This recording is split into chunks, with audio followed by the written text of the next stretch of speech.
Hello everyone, welcome to my channel. આની પહેલાના વિડીયોમાં આપણે જે જૂનો ટોપિક ચાલુ હતો તે પૂરો કર્યો.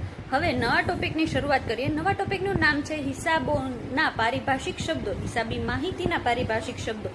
ટૂંકમાં કહું તો એમ કહી શકાય કે અકાઉન્ટની અલગ ભાષા, નામાની ભાષા.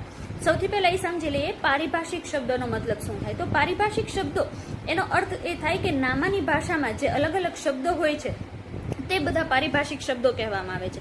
જેમ દરેક ક્ષેત્રમાં તેની પોતાની અલગ અલગ ભાષા હોય છે. ડોક્ટર હોય છે તો ડોક્ટર શું બોલે છે, એની ભાષા કઈ છે એ આપણને સમજ આવતી નથી. એવી જ રીતે એન્જિનિયર છે, કલાકાર છે, તો એની અલગ અલગ ભાષાઓ હોય છે.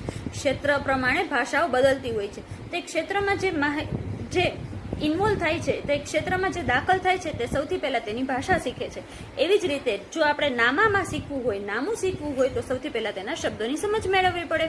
તો આમ શબ્દો જે છે એને પારિભાષિક શબ્દો કહેવાય છે. Thank you, by.